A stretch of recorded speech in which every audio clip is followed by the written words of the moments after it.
నన్ను మోసం చేశారు, పక్క రాష్ట్రం వ్యక్తికి రాష్ట్ర గీతం బాధ్యతలు. సీఎం రేవంత్ డిప్యూటీ సీఎం బట్టి అందశ్రీపై మ్యూజిక్ డైరెక్టర్ ఎస్వి మల్లిక్ ఆరోపణలు. జే జే హే తెలంగాణ పాటను స్వరపరిచే బాధ్యతను సంగీత దర్శకుడు కీరవాణికి అప్పగించడంపై రాష్ట్ర వ్యాప్తంగా వ్యతిరేకత వ్యక్తమవుతున్న విషయం తెలిసిందే. తెలంగాణలో ఎందరో ప్రతిభావంతులైన కళాకారులు గాయకులు ఉండగా పక్క రాష్ట్రాలకు చెందిన వారికి తెలంగాణ గీతం బాధ్యతలు అప్పగించడం ఏంటని ప్రశ్నిస్తున్నారు.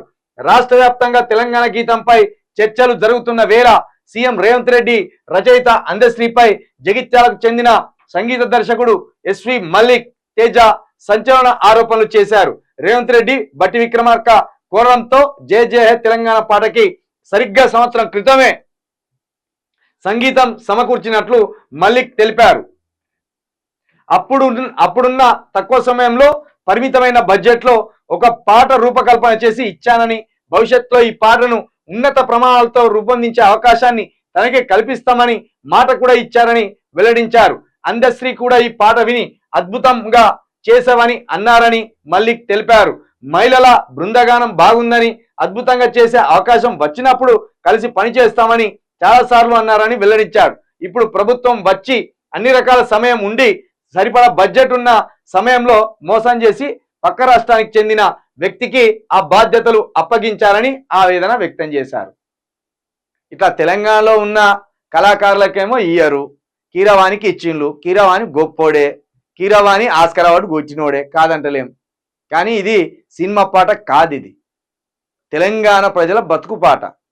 తెలంగాణలో ఉన్న 10 జిల్లాల ఉమ్మడి 10 జిల్లాలకు సంబంధించిన కీర్తిని ఇమిడింప చేసుకున్న పాట.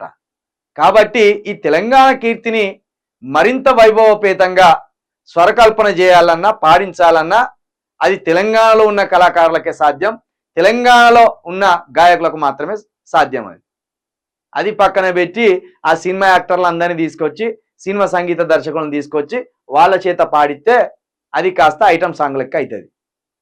కాబట్టి ఇగో రేవంత్ రెడ్డిను బట్టి విక్రమార్క మోసం చేసిందట, అందశ్రీ కూడా మోసం చేసిందట. తెలంగాణ కళాకారుడు మన జగిత్యాల బిడ్డ, మ్యూజిక్ డైరెక్టర్ పేరు మల్లిక్. మా వరంగల్లో కూడా మల్లిక్ అనే మ్యూజిక్ డైరెక్టర్ ఉన్నాడు. కాబట్టి ప్రజలారా ఇది మనం అర్థం చేసుకోవాలి. ఈ దొంగలు ఇట్లా చేస్తారు.